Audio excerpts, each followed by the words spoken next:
she thought she was marrying the most eligible duke in England. Instead, on the night she confronted him, she uncovered a web of secrets so dangerous it would burn his entire world to the ground, and hers along with it. Stay until the end, because the man everyone believes is dead is about to prove he never really left. Here's the story of Duke Alaric Vane, the man who built an empire on someone else's ruin, and the woman who thought she could use that secret to save her sister, without knowing she was only one piece of a plan set in motion 7 years before she ever spoke his name. The Duke had one rule, and he had lived by it since the day he inherited his title. Never let anyone believe they had power over him. Not his rivals, not his king, and certainly not a woman. To understand why that rule mattered so much to Alaric Vane, you have to understand what a title actually meant in Regency England. This wasn't just a name. A dukedom came with land, with tenants, with a seat in the House of Lords, with a web of financial obligations and alliances so tangled that losing your position wasn't just embarrassing, it was catastrophic. A disgraced peer didn't simply lose invitations to parties. He lost his income, his legal standing, sometimes his freedom. In an era before modern banking existed in any recognizable form, a man's word and his signature were his entire financial identity, which is exactly why what Vane had done 7 years earlier was so unthinkable, and exactly why he had spent every day since making sure no one ever found out. Vane hadn't been born a duke. That's the part London had conveniently forgotten. He'd been a second son, which in the world of English inheritance law meant almost nothing at all. Under the practice of primogeniture, the eldest son inherited virtually everything: the land, the house, the title, the income that came with all of it. Younger sons were expected to make their own way, typically through the church, the military, or a fortunate marriage. None of those paths particularly suited a young man who had grown up watching his older brother, sickly and uninterested in the estate, slowly bleed the family's fortune dry through debts that would eventually fall to whoever inherited next. His brother's illness had lasted the better part of 6 years, a slow decline that gave the family plenty of time to watch the estate's finances erode without ever quite forcing anyone to confront how badly. Vane, as second son, had spent those years first in the army, a common path for younger sons of the gentry, purchasing a junior officer's commission with what little money the family could spare. Commissions in this era were literally bought and sold, a system that meant advancement often had as much to do with a family's wealth as with a man's actual competence. He sold his commission and returned home when it became clear his brother would not recover, spending the final 2 years at his brother's bedside, watching a man barely older than himself grow thinner and quieter by the month, while their mother wrote increasingly desperate letters to relatives who, one by one, stopped answering. "You'll have to be smarter than I was," his brother told him once, near the end, in one of his more lucid evenings. "I let the estate manage me, instead of the other way around. Don't make my mistake." He never specified what a better mistake might look like. Vane would spend the following 7 years answering that question in the worst possible way, and would think of that conversation often in the years after, wondering whether his brother would have recognized the man he'd become. So when his brother finally died of a long illness, Vane inherited a title that came attached to more debt than land. He inherited a name with nothing behind it, a title people still bowed to out of habit, attached to an income that could barely maintain the house it was meant to represent. Sitting in his brother's old study, going through ledgers that told him exactly how poor a duke could be, while still being addressed as Your Grace, he made a decision that would define the rest of his life. 2 counties away lived a man named Lord Whitmore. Whitmore held land that, through an old and complicated inheritance dispute, buried in decades of legal paperwork, had a shaky legal connection to Vane's own family line. A connection almost no one alive still understood. Almost no one, except a duke with nothing left to lose, and a talent, it turned out, for forging a signature so convincingly that even Whitmore's own solicitor would later swear under oath it was genuine.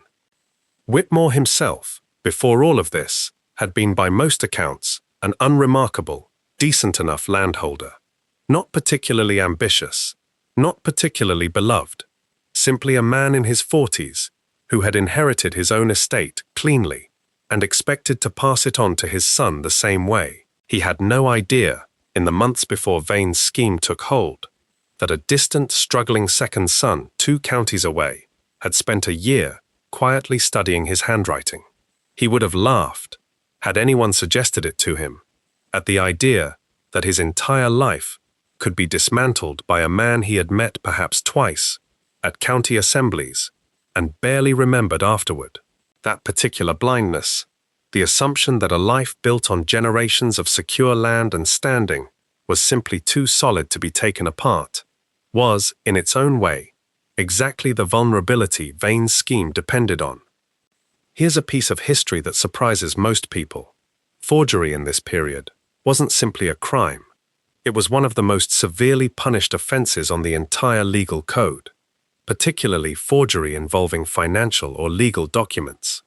For much of the 17th, 18th, and early 19th centuries, it carried the same weight as the most serious crimes imaginable, and wasn't formally softened until legal reforms swept through the 1830s, which means that everything Vane did, every stroke of that forged seal, wasn't just morally rotten. It was a wager with his own neck. If he was ever caught, there would be no quiet scandal, no gentle disgrace, no gentleman's arrangement to smooth things over. There would be a public reckoning of the most permanent kind England's legal system had to offer. He gambled anyway, and for 7 years, he won. The night he actually did it is worth describing, because it wasn't the dramatic, candlelit act of villainy you might picture. It happened at a small writing desk, in a rented room, with a signet ring he'd had specially copied by a jeweler who asked no questions because he was paid enough not to. In this period, a man's seal, usually pressed into hot wax to close a letter or authenticate a document, functioned as a kind of signature in its own right, sometimes carrying as much legal weight as the handwritten name beside it. Copying one wasn't simple street theft. It required patience, a steady hand, and an understanding of exactly which documents would be checked closely, and which ones, buried in the slow-moving machinery of provincial land law, would likely never be checked at all. Vane spent the better part of a year studying Whitmore's hand before he ever touched pen to the false document that would end another man's life as he knew it. He told himself, that night, that it was the only clever thing he had left to do with a title that came with nothing behind it. He did not let himself consider, not once, what it would look like from the other side. The scheme worked exactly as he'd designed it. A forged transfer of land, a manufactured witness statement, a signature so precise that even Whitmore's own family didn't question it at first glance. By the time anyone thought to look closely, Whitmore had already been publicly, thoroughly discredited, accused, in whispers that spread faster than any official inquiry could ever move, of mismanaging his affairs, of being unfit to hold his own estate. And here is where Vane's plan revealed its true cruelty. Rather than let Whitmore fight the accusations in a courtroom, where forged documents might be scrutinized too closely by men with the training to spot them, Vane made sure the rumors took a very different shape. Whitmore, the whispers said, was not a criminal. He was unwell, unstable, a man whose mind had begun to fail him, whose behavior had grown erratic enough that his own relatives, quietly and, for his own good, arranged for him to be sent away to a private medical estate on the coast, far from London, far from anyone who might ask him a direct question he could actually answer. It is worth pausing on what that arrangement genuinely meant in this era. Being sent to a private medical estate, what many people today would recognize as an asylum, though genteel families avoided that word entirely, preferring softer language for the same institutions, was never simply a medical decision. It was a legal one. Under the laws of the time, a man declared incompetent could be stripped of control over his own estate, his own finances, his own signature, all without ever standing trial for a single crime. No jury weighed the evidence. No public defense was mounted on his behalf. Just the quiet agreement of family members and physicians, and a man's entire life could be legally erased while his body was still very much alive, still breathing, still aware of exactly what had been taken from him. It was, in its own way, a far more efficient device than any forged document. Once Whitmore was declared unfit, nobody needed his testimony to matter anymore. Nobody needed to prove anything at all. The silence itself became the proof. Vane took the land. Vane took the connections that came bundled with it.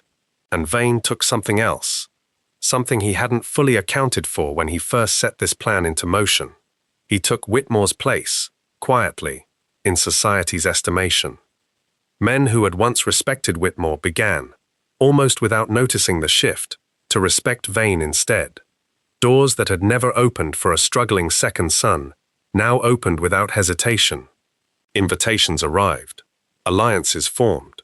Within 3 years, the man with nothing behind his title had become one of the wealthiest, most trusted figures in the ton, the tightly wound social world of Regency London's elite, where reputation moved faster than money and mattered at least twice as much. Part of how he managed this so quickly deserves its own explanation, because Vane didn't simply inherit Whitmore's land and stop there. He understood, almost immediately, that land alone wasn't enough to secure a position. It needed to be paired with the appearance of old, established wealth, since new money in this era was frequently regarded with a particular kind of suspicion, no matter how large the sum. Families who had held their fortunes for generations looked down, often quite openly, on those whose wealth had appeared more recently, viewing it as somehow less legitimate, regardless of how it had actually been acquired. Vane solved this by moving slowly and deliberately rather than flaunting his new resources, restoring the old family seat rather than building something new and ostentatious, favoring understated tailoring over anything that looked like it was trying too hard, cultivating friendships with a handful of genuinely old, genuinely respected families before ever attempting to expand his circle further. It was, in its own way, exactly as calculated as the forgery itself. He wasn't merely stealing a fortune. He was carefully constructing the appearance of a legacy that had never actually existed, brick by patient brick, until even men who had known his family for decades began to speak of the Vane name with a kind of reflexive, unquestioning respect it had never truly earned.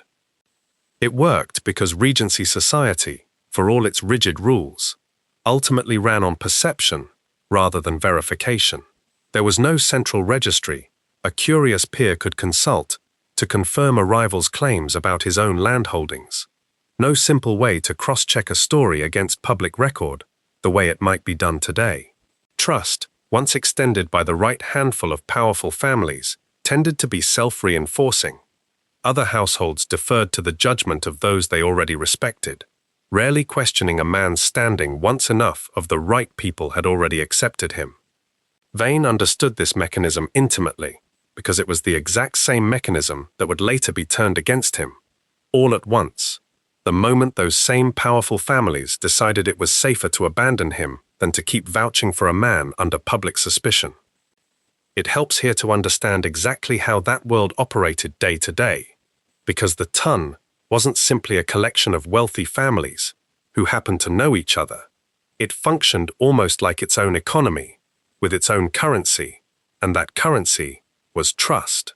The London season, the concentrated stretch of months each year, when the aristocracy gathered in the capital for balls, dinners, horse races, and an endless rotation of social calls, existed specifically to let that currency circulate. Marriages were arranged there. Business partnerships were sealed there. Political alliances that would shape votes in Parliament were quietly negotiated over card tables at exclusive gentlemen's clubs like White's and Brooks's, institutions so central to a man's standing that being blackballed from membership could functionally end a career before it began. A man's word, given in one of those rooms, was expected to be as binding as any signed contract. Vane understood this instinctively, better than almost anyone. He had, after all, just spent years discovering exactly how much damage could be done once that trust was placed in the wrong hands. It's worth pausing on one more piece of this world before moving forward, because it explains why no one who suspected the truth ever said so out loud.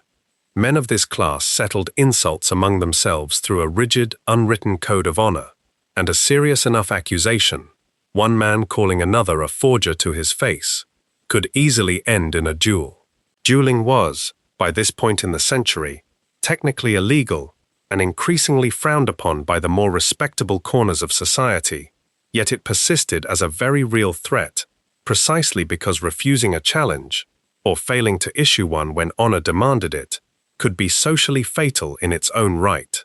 Vane understood this too, and used it, quietly, the same way he used everything else. A man who suspected him privately had two choices: stay silent, or risk his own life over an accusation he likely couldn't prove. Most men, reasonably enough, chose silence. It was one more lock on a door Vane had already gone to enormous lengths to seal shut.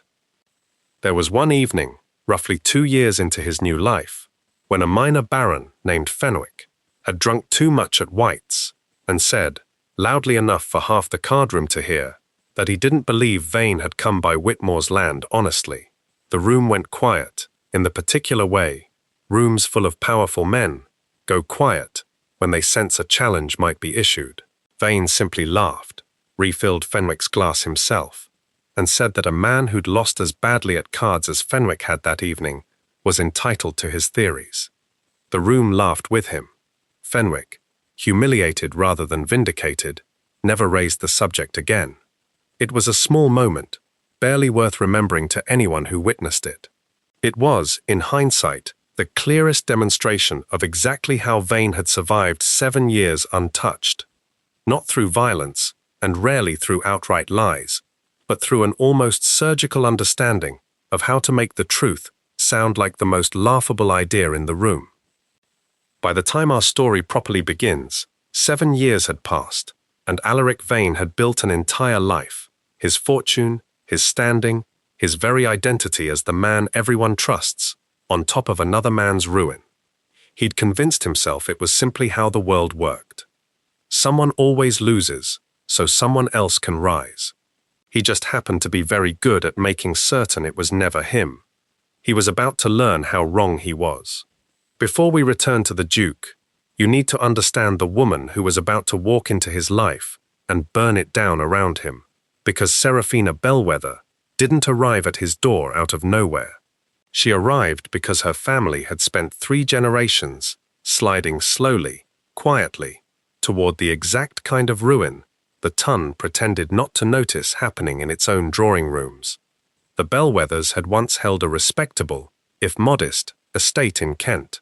Respectable families in this period were expected to maintain a certain standard of living, regardless of their actual income: the right carriages, the right servants, the right presence at the right events, because appearing to struggle financially was often considered nearly as damaging as actually struggling.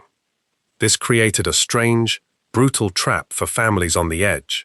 Many genteel households borrowed heavily, simply to maintain the appearance of not needing to borrow at all, taking loans from private moneylenders at punishing interest rates, because approaching a bank, where one existed, or admitting financial trouble publicly, could destroy the very reputation the borrowing was meant to protect.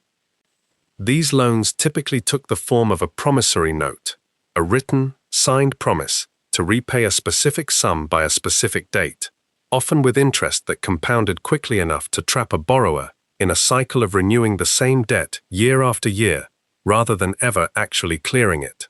A defaulted note could be sold on to other creditors entirely, meaning a family might wake up to discover their debt was suddenly owed to a stranger with far less patience and far less concern for their standing than the original lender had shown. Serafina's father had done exactly this for the better part of 2 decades, borrowing quietly, repaying just enough to avoid open scandal, until his death left behind debts far larger than anyone in the family had realized. Serafina, the elder of 2 daughters, had watched her mother attempt to manage what remained of the estate with dwindling success, while her younger sister, Ophelia, grew up largely unaware of just how precarious their situation had become.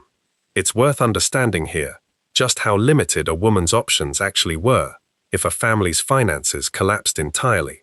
Under the legal doctrine of coverture, a married woman's legal identity was essentially absorbed into her husband's. She generally could not own property independently, sign contracts in her own name, or control her own earnings once married. An unmarried woman fared little better in practical terms. Without a husband's income or a father's protection, she had almost no legitimate path to financial independence, beyond the goodwill of relatives. A small number of respectable professions, like governess work, which paid barely enough to survive on, or marriage itself. This is precisely why, when the family's creditors finally came calling with real consequence, marrying Ophelia to a wealthy man became, in the eyes of Serafina's remaining relatives, not a cruelty, but a solution. The man they found was a lord with a fortune substantial enough to erase the family's debts several times over, and a reputation, in certain circles, that Serafina had heard whispered about with a specific kind of caution, the sort men used when discussing someone dangerous enough that open criticism felt unwise. He had been married once before. His first wife had died under circumstances the family had never fully explained, and servants who left his household rarely stayed in service for long afterward, moving on quickly and quietly to positions elsewhere, never quite willing to say why. It was the kind of reputation that, in a fairer world, would have ended any consideration of him as a suitor entirely. In this one, his fortune bought enough silence to keep the whispers exactly that. Whispers, never proof, never anything a desperate family could afford to act on, when the alternative was losing the estate altogether. Ophelia, 17 years old, and entirely unaware of the arrangement being finalized around her, had no legal say in the matter whatsoever. The contract, once signed by her nearest male relative, would be binding, regardless of her own wishes. This was Serafina's reality when she first heard, through a distant cousin with connections to Vane's household staff, exactly how the Duke had built his fortune. She didn't set out to become a blackmailer, to use the word plainly for a moment, before we set it aside, a term far too simple for what she was actually doing. She set out to find the one piece of financial leverage powerful enough to force a duke to intervene in a marriage contract that, by every law and custom of the era, was none of his business whatsoever. The information itself hadn't come easily. Serafina had spent nearly 2 months piecing it together, starting from a single offhand remark made by a distant cousin whose husband had once worked as a junior clerk in a solicitor's office that had, years earlier, handled some of the paperwork surrounding Whitmore's original estate dispute. The clerk himself had noticed, at the time, a small inconsistency in a signature that didn't quite match earlier documents in the file, the kind of detail a careful eye might catch, but which meant nothing on its own without context, and which he'd mentioned once, in passing, years before, never imagining it would matter to anyone. Serafina had spent weeks after hearing that story, quietly gathering everything else she could find. An old newspaper account of Whitmore's sudden decline, a former housemaid willing to describe what she'd witnessed the night the witness account was supposedly given, and finally, through a payment she could barely afford, a copy of the actual forged document itself, still held in a dusty file, where almost no one had thought to look for 7 years. It was patient, unglamorous work, built from small pieces most people would have dismissed individually. It was also, in its own quiet way, exactly the same kind of careful, methodical construction Vane himself had once used to build his entire false life. Neither of them would fully appreciate that similarity until much later. She knew exactly what she was risking. A woman confronting a peer of the realm with damaging information wasn't just breaking social convention. She was stepping entirely outside the protections that convention was supposed to offer women in the first place. If it went wrong, she wouldn't simply lose the argument. She could lose whatever remained of her family's reputation, her own prospects, and depending on how a cornered duke chose to retaliate, potentially far more than that. She went anyway. It's worth adding one more piece of context before she does, because it explains why Serafina, and not her mother, and not some male relative, was the one who ultimately walked into that drawing room. Her mother had spent 2 decades absorbing the family's slow decline with a kind of resigned quiet, common to widows of her generation, who had been raised to believe a woman's role in financial matters began and ended with careful household economy, not confrontation. There were no brothers old enough or willing enough to act, and so it fell to Serafina, 23, unmarried herself, with no dowry left worth mentioning, and therefore, in the particular calculus of the marriage market, very little left to lose by way of reputation that hadn't already been quietly lost. She had, in a strange sense, more freedom to act recklessly than almost any other woman in her position, precisely because she had so little status left to protect. She understood this about herself, with a clarity that would have unsettled anyone who mistook her calm for naivety.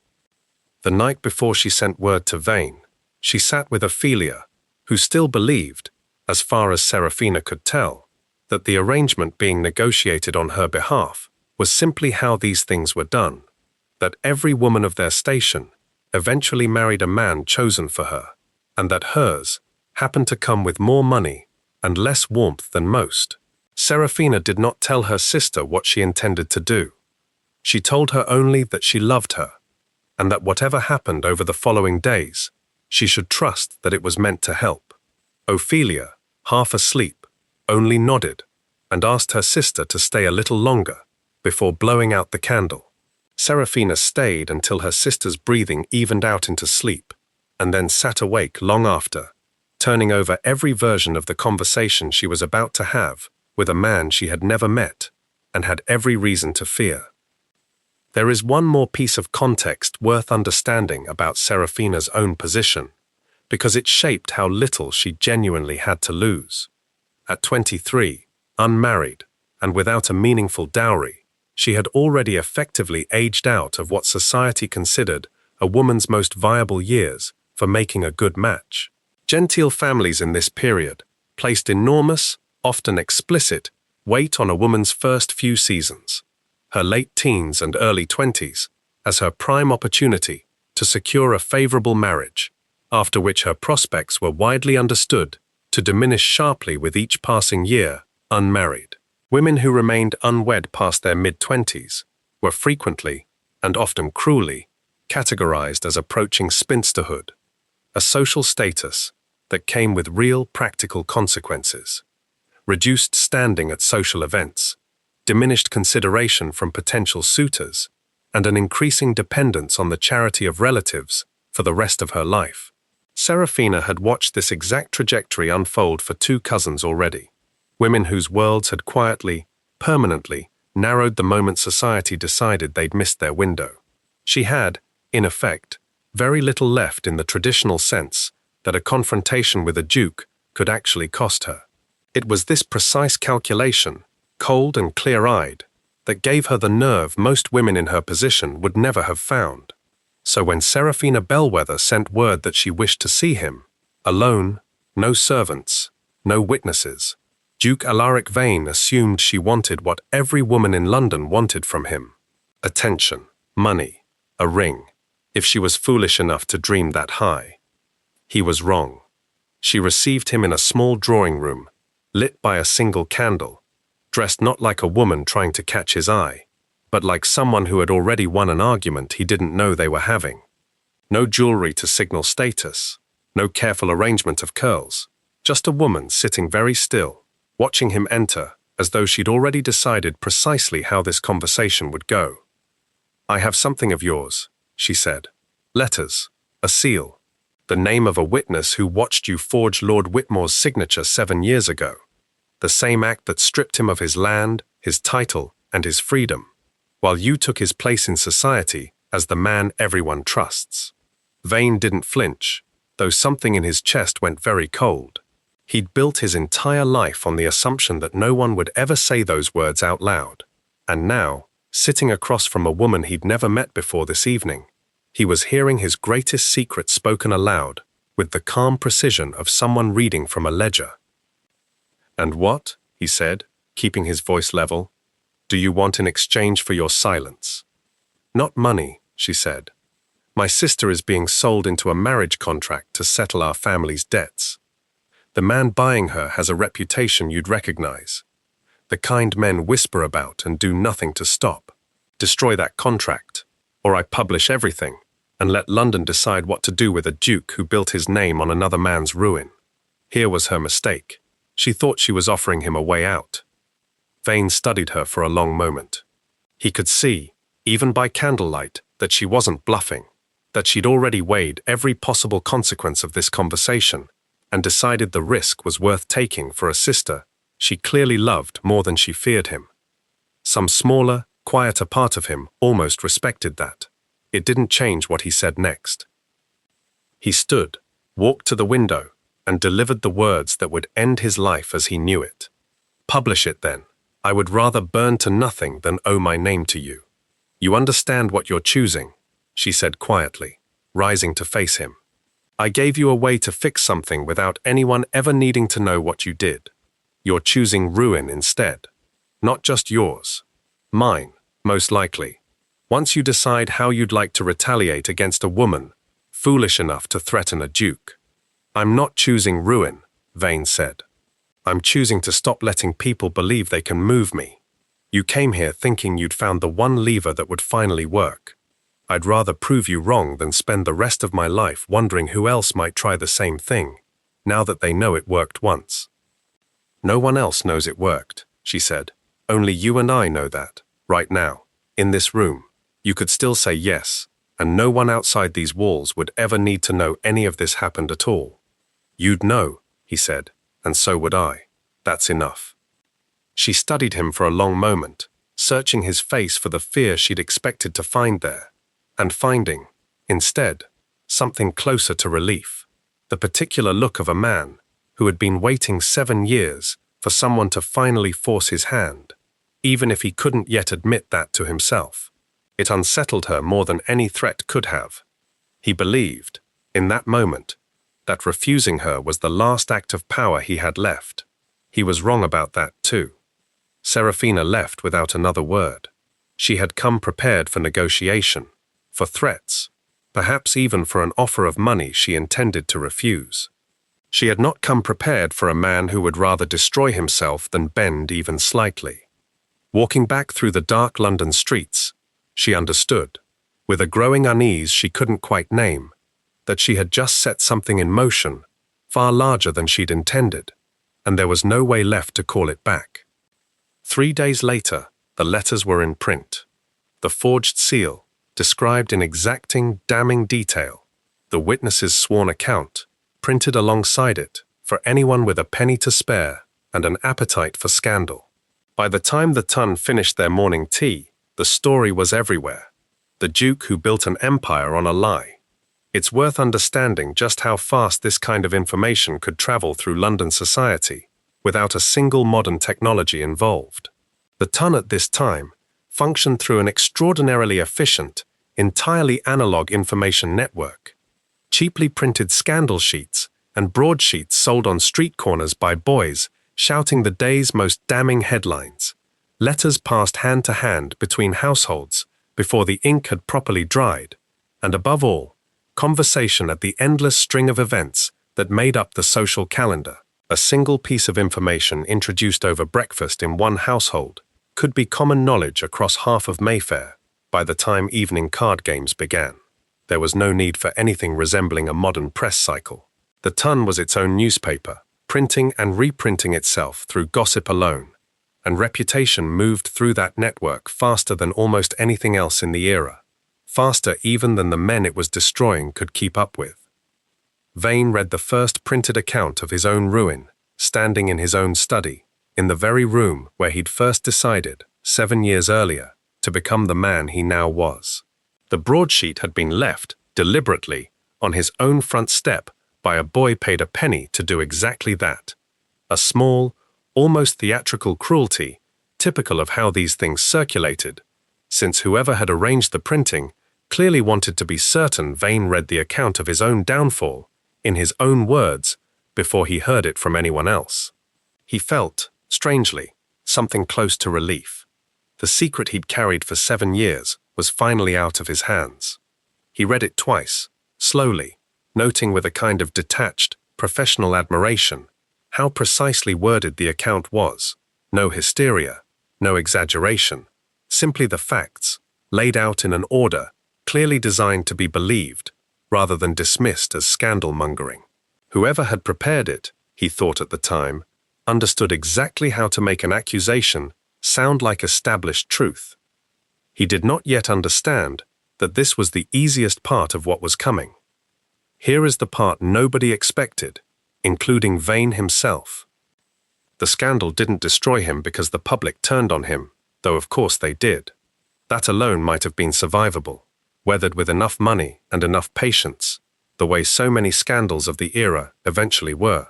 It destroyed him because the men who had quietly benefited from his scheme, the allies who'd profited, in ways large and small, from Whitmore's downfall for 7 years, moved first, and moved fast, to protect themselves. They needed a single man to answer for everything, publicly and completely, so that no one thought to ask who else had known, who else had looked the other way, who else had signed papers they perhaps shouldn't have. They chose him. This pattern, a network of quietly complicit men abandoning the one figure left holding the evidence, wasn't unique to Vane's particular disaster. It reflects something very real about how power actually functioned in this period.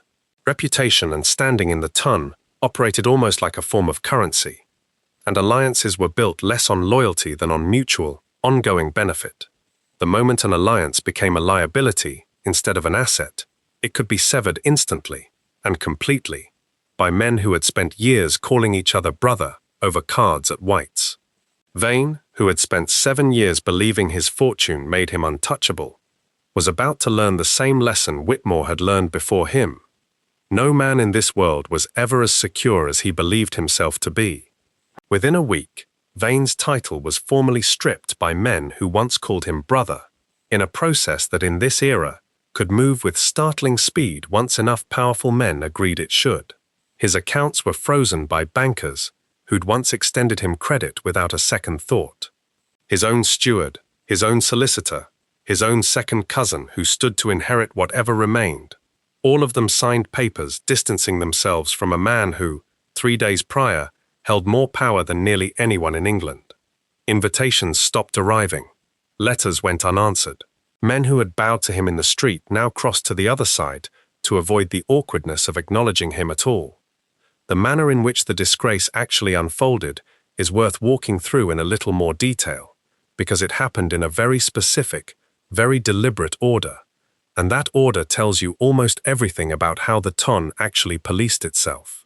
It began, as these things usually did, over morning calls, the ritual visits genteel women paid one another's households in the late morning, ostensibly social, functionally the primary engine of information distribution in London. Within 2 households, the story had already acquired details that hadn't appeared in the printed account at all. The way gossip in this era tended to accumulate embellishment the further it travelled from its source.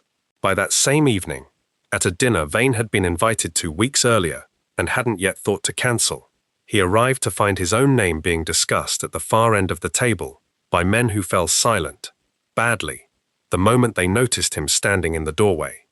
No one asked him to leave. No one needed to. He simply understood, the way every disgraced man of this era eventually understood, that his presence had become something to be managed rather than welcomed, and he left before the first course arrived.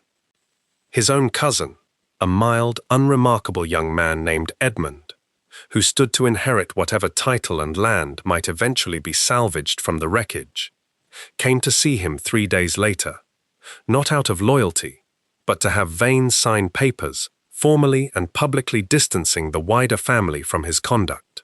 "It isn't personal," Edmund told him, unable to quite meet his eyes across the desk. "You understand, the family has to survive this, even if you don't." Vane signed without argument. There was, by that point, very little left to protect by refusing. He went from the most feared name in the ton to a man sleeping above a tannery under a false name, doing work with his hands for the first time in his life. The tannery detail is worth sitting with for a moment, because it wasn't a small or arbitrary detail to choose for a man's fall. Tanning was considered one of the lowest, dirtiest trades available in this era.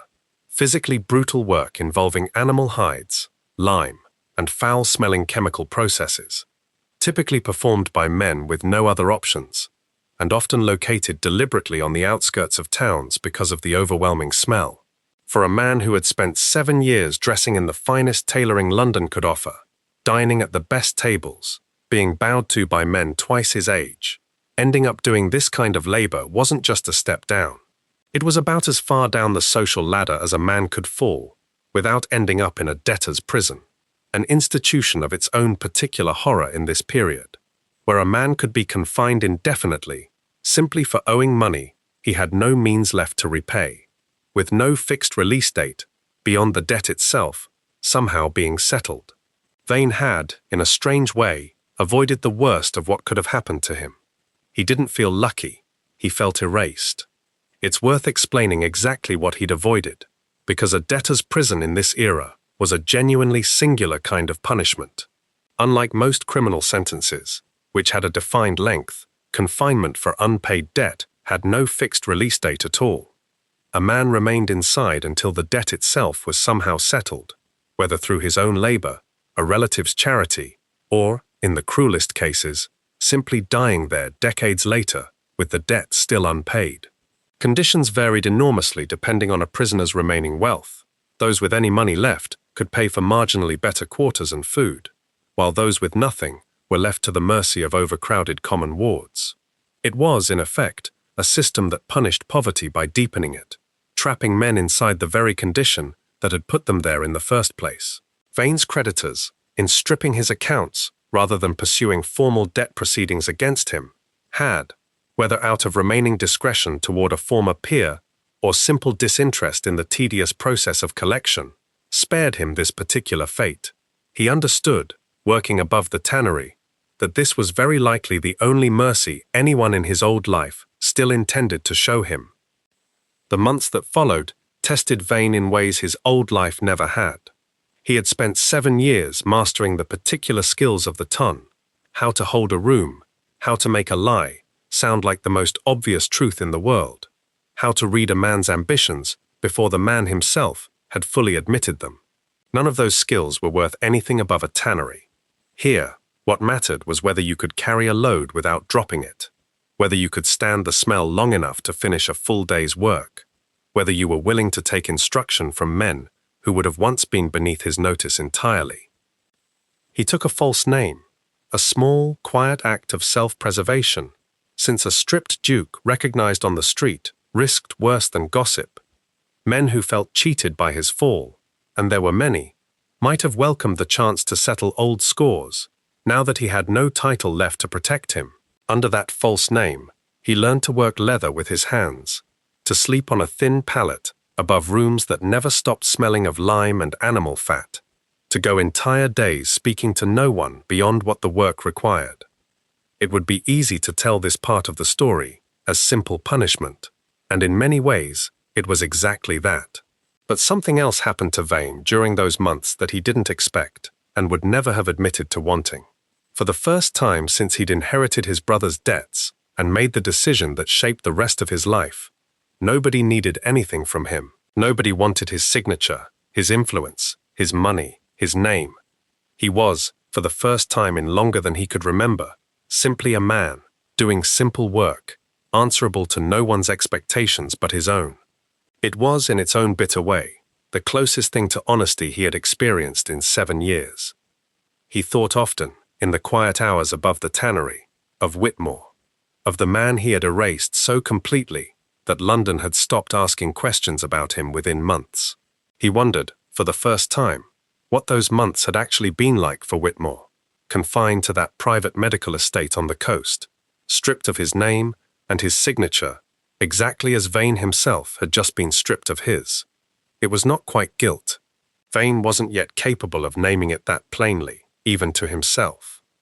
But it was something adjacent to guilt, something that sat heavily in his chest during the long nights, something that would matter a great deal by the end of this story.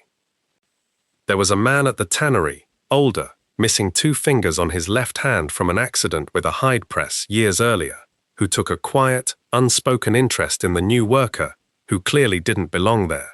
His name was Josiah, and he never once asked Vane where he'd come from, which Vane understood, eventually, as its own kind of decency, the sort of unspoken code common among men who had all arrived at hard labor by some hard road they didn't care to discuss. Josiah taught him how to work a hide without ruining his hands past the point of usefulness, how to pace himself through a 12-hour day, how to tell, by smell alone, when a batch had cured properly. In another life, Vane would never have spoken 10 words to a man like Josiah. In this one, Josiah's approval, quietly earned over weeks of shared labor, meant more to him than any bow he'd ever received in a London ballroom. It was, Vane realized slowly, the first respect he had earned in 7 years that hadn't been purchased with a stolen name. One evening, weeks into the work, Josiah asked him the only personal question he ever would. "You keep looking at your hands like you're waiting for them to turn back into something else," he said, not unkindly, over the last of a thin supper. Vane considered lying, out of habit, and found he didn't have the energy for it. "I suppose I am," he admitted. Josiah nodded slowly, unsurprised, and went back to his food. "Most men who end up here are waiting for the same thing," he said. "Took me about a year to stop, longer for some." He didn't ask what Vane had lost, and Vane didn't offer it.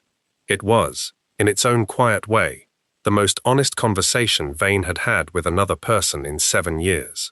Not because either man said very much, but because for once, neither of them needed to pretend to be something they weren't.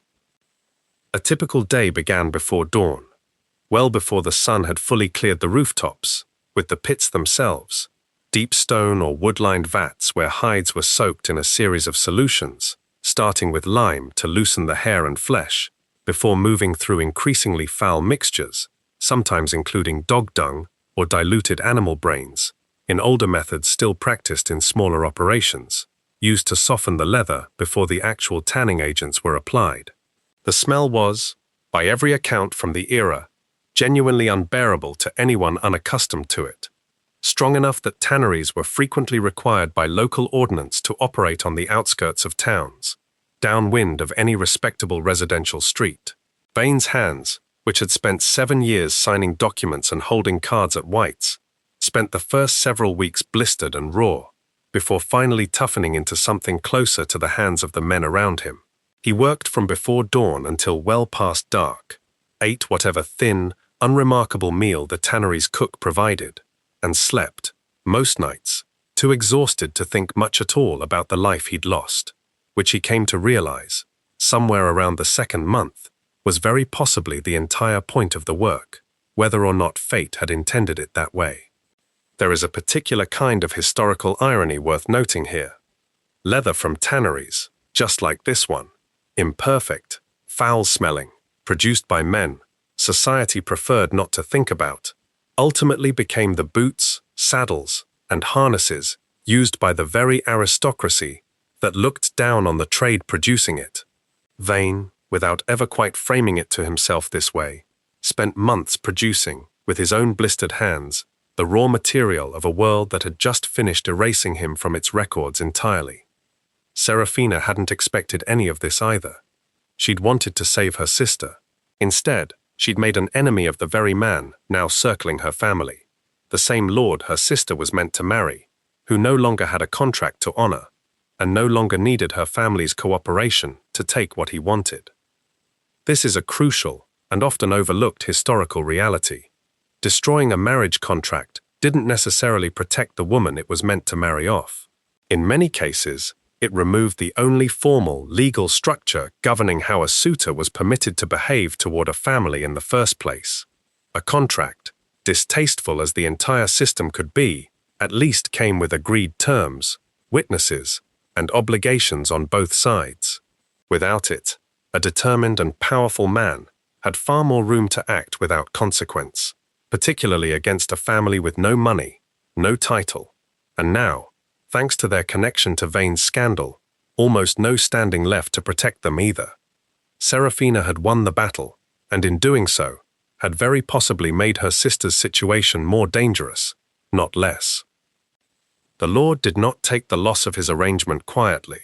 Within weeks, Whispers reached Serafina that he had begun making inquiries about the family's remaining finances, about which creditors still held their debts, about whether those debts might be quietly purchased and called in all at once. It was, she realized with a growing dread, a slower and in some ways crueler version of exactly what a marriage contract would have accomplished. Except now, there would be no arrangement, no terms, nothing standing between her family and total ruin, except whatever she could find to stop it. She needed answers, and there was only one man left alive who understood exactly how a scheme like this actually worked from the inside, the same man she'd just destroyed. She found him at the tannery. He didn't look up when she walked in. "I came to see what a duke looks like with nothing," she said. "Then look quickly," he said. "I don't intend to stay pitiable for long." She told him what was coming for her sister. The inquiries, the debts, the quiet, patient cruelty of a man who no longer needed a contract to get what he wanted. He listened, and for the first time since she'd known of him, he looked less like a man defending his name, and more like a man who finally had nothing left to protect, which meant, for the first time, he had nothing left to lie about either. "I'll help you," he said. "Not because I owe you, because the man circling your sister right now is the same kind of man I used to be, before I convinced myself I was better than him." She didn't trust him. She was right not to. But she needed him anyway. What followed over the next several weeks wasn't revenge exactly, though it would have been easy to call it that. It was something closer to Vane finally putting his particular, terrible skill set towards something other than his own advancement. He understood, better than almost anyone alive, exactly how reputations were built in this world, and exactly how they could be unmade. He had spent 7 years doing precisely that to Whitmore, and had just spent months watching it done to himself. Now he intended to do it to the Lord threatening Serafina's family, quietly, deliberately, without a single forged document in sight, because this time the truth alone would be more than enough. It's worth understanding what actually made a man like this lord vulnerable in Regency society, because it wasn't the law. Men of his standing were rarely held meaningfully accountable through the courts for how they treated the women in their households or their intended marriages. What actually restrained powerful men in this world wasn't the justice system. It was reputation, exactly the currency Vane understood better than his own reflection. A man could mistreat those around him behind closed doors for years, but if the right rumor reached the right drawing rooms, if the wrong hostess quietly refused to receive him, if his own creditors began calling in what he owed all at once, his entire social and financial position could collapse in a matter of weeks. Vane had lived through exactly that collapse, from the inside, more recently than he cared to remember. Now he intended to engineer it, deliberately, for a man who had earned every consequence heading his way far more than Vane ever admitted to deserving his own.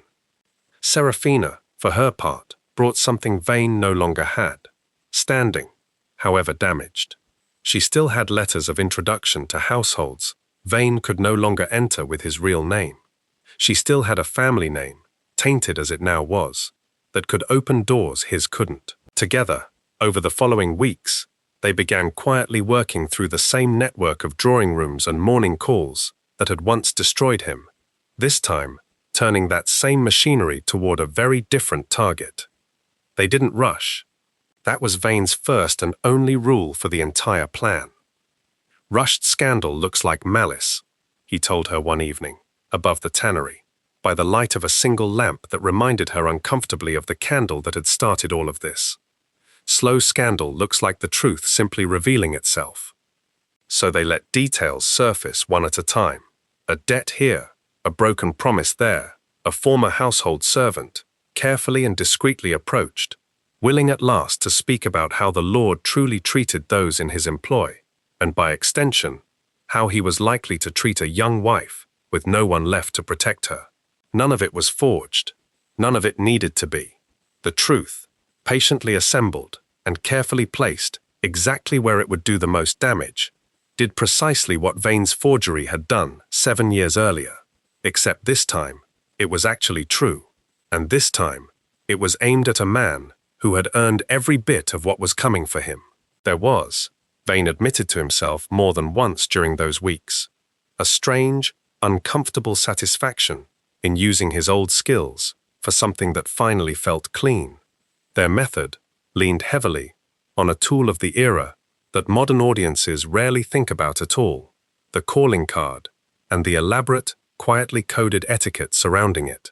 A morning call in this period wasn't simply a visit. It was a carefully calibrated social signal, and the order in which a hostess received her callers, the length of time she granted each one, even whether she was at home to a particular caller at all, communicated volumes about standing and favor without a single word needing to be spoken aloud. Serafina understood this language fluently, in the way only someone raised inside it could. She began, deliberately, calling on households one rung below the very top of society.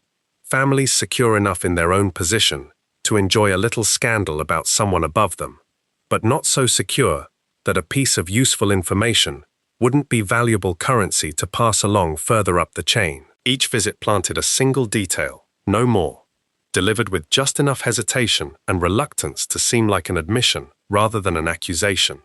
By the time the same detail reached the households that actually mattered to the Lord, it had traveled through 3 or 4 intermediary tellings, each one lending it a little more unquestioned credibility, exactly the way Vane had once watched entirely false information about Whitmore take on the unshakable weight of accepted fact. The plan nearly failed twice before it ever reached the Lord's front door. The first time, a former servant, Serafina, had carefully approached, lost her nerve entirely, terrified that speaking against a man of his standing could see her turned out without a reference. A genuinely ruinous prospect for a domestic servant in this period, since a poor reference, or none at all, could make future employment nearly impossible to secure.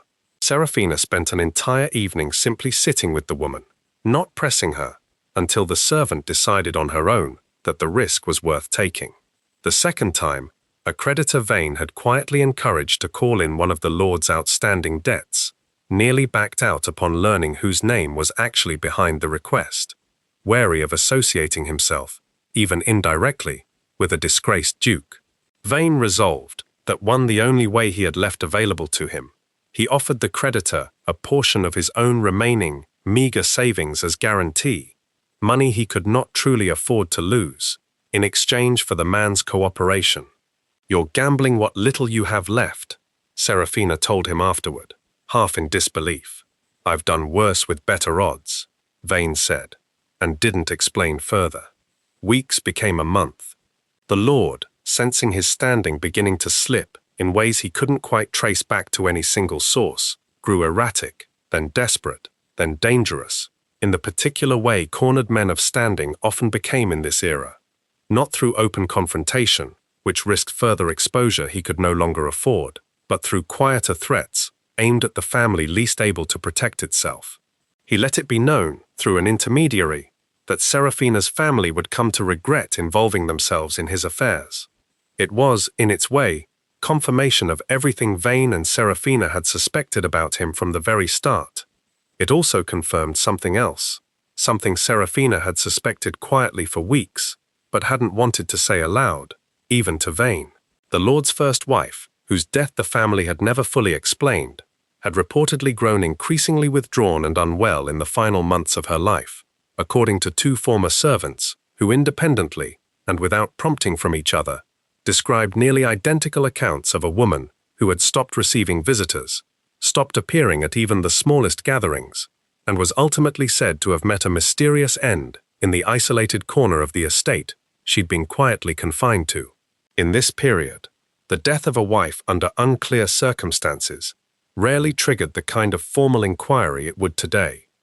A private physician's word, and a family's insistence that nothing untoward had occurred, was typically more than sufficient to close the matter permanently, particularly when the family involved carried enough standing to discourage anyone from asking further questions. No one had asked, until now. Vane, hearing this piece of the story for the first time from Serafina, went very quiet. He recognized, with a discomfort he couldn't quite push away, how close this pattern ran to his own methods. A household silence, a physician's convenient word, A story about a person's state of mind or health, used to close off any further questions before they could really begin. He had built his fortune on exactly this kind of quiet, uncontested authority over someone else's fate. Sitting across from Serafina, hearing it described as something monstrous when done to a wife, rather than a rival landholder, he understood, perhaps for the first time with total clarity, precisely what he had done to Whitmore 7 years earlier, stripped of any of the justifications he had spent 7 years telling himself. "We end this one properly," he said finally. Not quietly, not the way it's always been done. Serafina, watching something shift behind his eyes, that she hadn't seen there before, simply nodded. The confrontation that followed didn't happen at a ball or in a fashionable drawing room. It happened at the Lord's own townhouse, late in the evening, where Vane, dressed once again, briefly, deliberately, borrowed finery for a single performance, in the clothing of the man he used to be, arrived to deliver the final piece of the plan in person. He didn't come with threats exactly, not in the way the Lord himself had grown accustomed to making them. He came with a simple, devastating offer. Walk away from Serafina's family entirely, publicly and permanently, or watch everything Vane had spent weeks quietly assembling, reach every household that still mattered to him, all at once, with no room left to recover, no allies left to protect him the way Vane's own allies had once briefly protected Vane himself. The Lord, who had built his entire reputation on the assumption that no one would ever dare confront him directly, discovered in that moment exactly what Vane had discovered in his own study, 3 days after his own confrontation with Serafina, that power built on other people's silence collapses the instant someone finally decides to stop staying silent. The Lord had not gone quietly at first. He'd risen from his chair when Vane laid the final piece of evidence on the table between them. The servant's account, the creditor's letter, the pattern of debts, assembled over weeks into something undeniable. And for a moment, the room had gone very still, in the particular way rooms went still, right before violence, the kind Vane remembered from his own years, navigating the sharper edges of the ton. "You have no standing left to threaten me with anything," the Lord said, low and dangerous. "You're nothing, a disgraced name playing at influence he no longer has." "I have no standing," Vane agreed. "I have something better. I have nothing left to lose by ruining you, and you have everything left to lose by testing whether I mean it." He let that sit in the silence between them before continuing. "I built an empire out of exactly this kind of quiet paperwork once. I know precisely how long it takes to unravel a man's reputation once the right people start asking the right questions. I promise you, I am very good at it." It was the mention of his own household staff, a specific detail about a former housemaid's account that Vane recited from memory, precise enough that the Lord understood immediately it hadn't been guessed at, that finally broke him. He sat back down. The color had gone out of his face. He withdrew, quietly, completely, and without another word to Serafina's family, choosing the quiet erosion of his own dignity over the far louder, far more public collapse Vane had shown him, in exhaustive detail, was entirely within his power to arrange. It should have felt like a victory. For a moment, walking away from that townhouse into the cold London night, it almost did. Serafina was waiting for him 2 streets away, exactly where they'd agreed she would stay out of sight. She didn't ask how it had gone. She could see it in the way he was standing, straighter than she'd seen him stand since the tannery, though still nothing like the man who'd once refused her by candlelight. "It's done," he said simply. "He won't come near your family again." She nodded, and for a long moment neither of them said anything else. 2 people who had each lost everything, finding, briefly, something that felt almost like solid ground beneath them again. "What happens to you now?" she finally asked. Vane looked back toward the townhouse, then up at the sky, and admitted, for the first time since this entire story began, that he genuinely didn't know. What neither of them knew, what neither of them could have known, no matter how carefully they'd planned every step of the last several weeks, was this. Lord Whitmore, the man Vane had ruined 7 years earlier, the The man everyone believed had faded away in quiet disgrace at that private medical estate on the coast, was very much alive. And he was the one who had funded Serafina's entire campaign from the very beginning, patiently, for 7 years, waiting for the exact moment when the Duke would refuse to bend. Every letter Serafina had sent, every quiet word placed in exactly the right drawing room, every debt suddenly, mysteriously called in at precisely the moment it would do the most damage, all of it traced back through a chain of intermediaries, so careful that not even Vane, a man who had built his own fortune on exactly this kind of quiet manipulation, had noticed the pattern forming around him until it was already far too late to matter.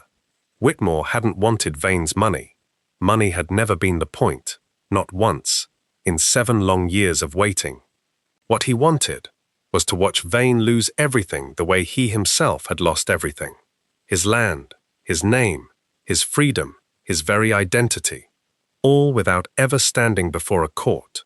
All without ever being given the chance to defend himself against accusations built on nothing but forged ink and a convenient rumor about his state of mind. To understand how completely Whitmore had planned this, you have to go back to that private medical estate on the coast, to a man who had spent his first year there in genuine despair, and every year after that in cold, patient calculation instead. He had money still, hidden, carefully preserved through a solicitor loyal to him personally, rather than to the family who'd had him confined. A detail Vane's scheme had never accounted for, because it had never occurred to Vane that Whitmore might have kept a single ally in the world. From that estate, writing under names that traced back to him only through a chain of trusted intermediaries, Whitmore had spent 7 years quietly rebuilding the very kind of influence Vane had stolen from him. Not to reclaim his old life, which he understood, better than anyone, could never be fully restored, but to make certain the man who took it from him lost everything in return, piece by piece, in exactly the order that would hurt the most. Serafina had been, from Whitmore's perspective, simply the right instrument at the right moment. A woman with genuine motive, genuine desperation, and, crucially, no idea whose money had quietly smoothed the way for every letter she wrote, and every door that opened more easily than it should have. He had not needed her to know. He had only needed her to act, and to be righteous enough in that action, that Vane, a man who prided himself on reading every angle in a room, would never think to ask who else might be standing just outside it. Picture him for a moment, in the years no one thought to picture him at all. A man in a well-appointed but firmly guarded room overlooking the sea, permitted visitors only with the approval of relatives, who had every incentive to keep him isolated, writing letters by candlelight to solicitors and intermediaries whose names meant nothing to anyone who might have intercepted the correspondence. He had aged in ways London would not have recognized. The account books he kept, hidden beneath a floorboard his own attending physician never thought to check, tracked 7 years of patient, methodical work. Every debt Vane's allies owed him, every favor those same men might someday need called in, every young woman in a compromised financial position whose situation might, with the right quiet assistance, be steered toward exactly the moment he needed. Serafina had been the 4th such situation he'd identified and quietly supported over those 7 years. She was simply the first one who actually succeeded. He had written, in one of those letters, a line his solicitor kept, but never showed to anyone until much later. "I am in no hurry. A man who has already lost everything has nothing left to spend but time, and I intend to spend all of mine on this." It was dated 4 years before Serafina ever set foot in Vane's drawing room, and he had only just begun. Because the plan that brought down the Lord threatening Serafina's sister, that wasn't Vane and Serafina finally acting freely, unwatched, for the first time in this entire story. That was exactly what Whitmore had expected them to do next. Somewhere in London, at this very moment, a letter is already on its way to Vane's tannery. Not from Serafina, not from anyone he trusts, but from a solicitor whose name he half remembers from a lifetime he thought he'd buried above those foul-smelling vats, and 2 counties away, on a stretch of coastline no one in the ton has thought about in 7 years. A man believed dead is finally preparing to step back into the world that erased him, not as a broken victim seeking sympathy, but as the one person alive who understands Vane's methods well enough to turn every single one of them back against him. Everything you just watched, the confrontation, the fall, the tannery, the slow, careful campaign against the Lord, all of it happened exactly the way Whitmore needed it to happen. The only question left is what he does now that his instrument has done her job, and whether Serafina, once she learns exactly whose hand has been guiding hers, chooses to stand with the man she once nearly destroyed, or walks away from both of them entirely. All right, here's a quick question. If you were Serafina and found out the man helping you now is the reason your whole plan worked in the first place, would you still trust him or feel used all over again? Also, before you answer the question, if this story kept you listening past the point you meant to stop, please consider subscribing. It's the easiest way to make sure the next one finds you too. Thank you.